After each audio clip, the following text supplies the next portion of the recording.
this series, I'm going to share with you some of my skills and tricks that I have learned throughout the years as an oil painter. I always feel that it's important to start a painting with the underpainting.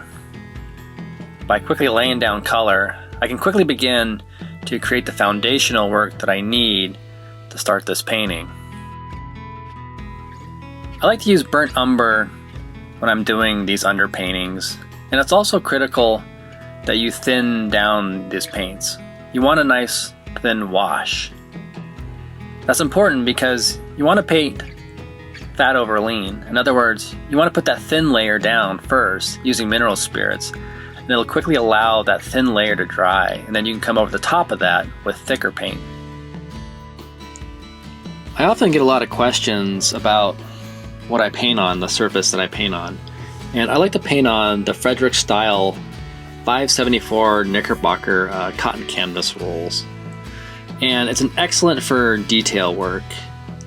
It's a very fine, smooth, lightweight canvas with a very fine texture.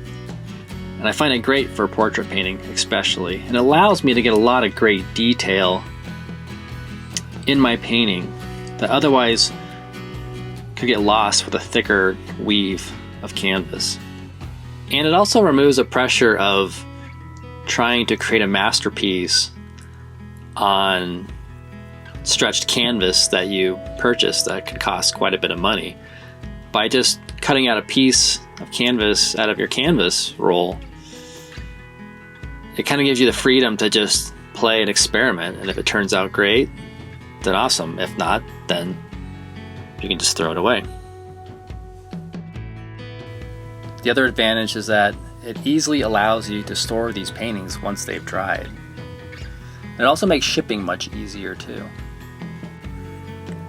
In this stage of the painting, I'm working on the form of the rocks and the shadow formations. I want to establish these darks first using thin paint. This will allow me to work those highlights later in the painting. At this stage, I also don't want to work on rendering detail. It's all about the big shapes and laying down color. But I will establish some sense of detail to see how the rock formation is rendering. I'm also playing off the warmth of the rocks along with the cools of the shadow to help establish form and dimensionality while creating harmony. For those of you who are wondering, I use a fairly limited palette with just the primary colors.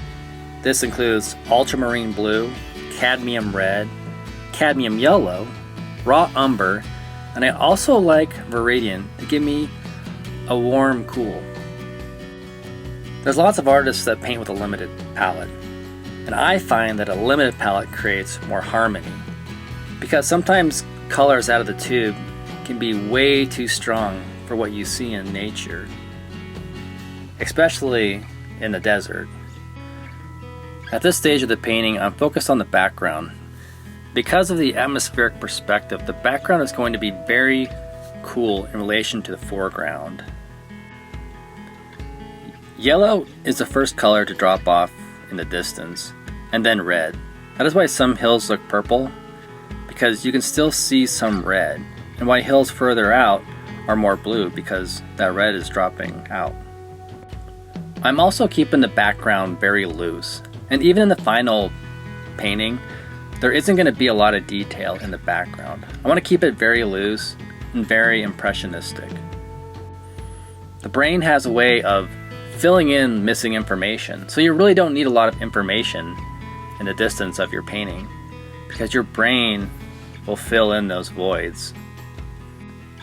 Because of the complicated nature of painting landscaping, I'm often squinting my eyes, and this does a couple of different things. It simplifies all of that complicated information, boiling it down to something that's much more easier and tangible to put on canvas. It also allows me from going crazy trying to chase all of that detail. It's important to let some of that detail get lost, because again, we're going for an impressionistic look, and your brain will fill in those voids. As far as the brushes that I use assortment in a variety of different brushes, from hog hair bristle brushes to synthetic brushes. The hog hair bristle brushes hold a lot of paint, and it really allows me to put a lot of paint onto the canvas. And it's also great for just scrubbing in that color in the very beginning of the painting where I'm doing that underpainting. I also like using synthetic brushes too for some of the finer detail work, and it's also great for blending and softening edges that I want softened. And the kind of brush that you use is also important to determine that edge work. And edge work's really critical in a painting because you want a rock to feel like a rock and have hard, sharp edges, and you want a bush to feel like a bush with softer edges. And these different brushes will give you different variety of techniques to help you achieve. And as you'll see later in this painting, as I get to the end, when I do start putting in a little bit more finer detail, that's when I will switch to a small brush so that I can get in those last little touches. Now my favorite part of painting the Sonoran Desert is painting the saguaro cactus. And as simple as painting a saguaro sounds, it's actually much more difficult than you would think. It's easy to exaggerate the cactus, the highlights and the shadows, and I really need to focus on local color. In painting, local color is the natural color of the object, unmodified by adding unrealistic lighting or shadows.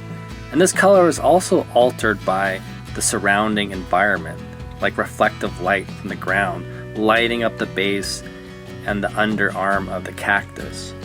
And I often found in my early work that the exaggeration of highlights and darks and not really softening the edges of the cactus, I found it to be too hard in a painting and it stuck out too much. So since then, I've been able to focus on reflective lighting and focus on edge work and softening the cactus enough to push it into the environment more so it feels more natural.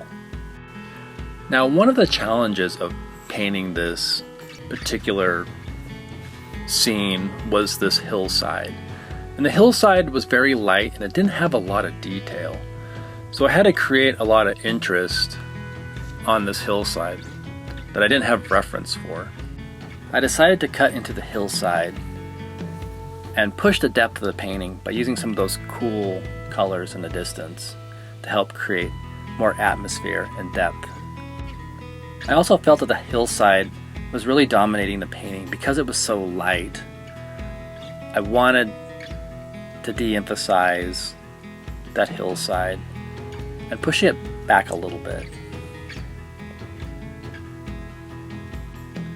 That's one of the beautiful things about painting with oils, is it gives you the ability to create your own art and not be a slave to your reference.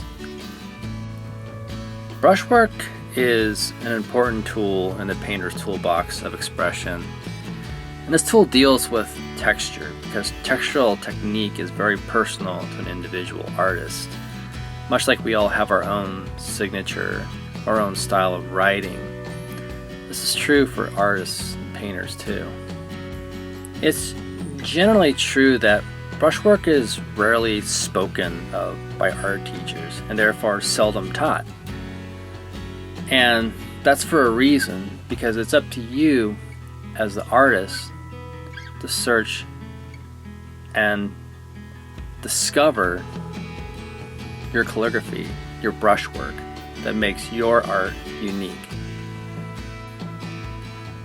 You're always going to be a student of art, and over the last 11 years, even I still surprise myself by how much I improve year over year. Your abilities to push your art and push what you can accomplish is never ending, and at least for me anyways, I haven't hit that peak yet. And that's exactly the motivation that drives me as an artist, is that I'm always chasing that next masterpiece, and I'm always looking to improve my abilities as an artist. My name is Corey Jesperson, and thanks for watching. And stay tuned for upcoming videos, and make sure to hit that subscribe button.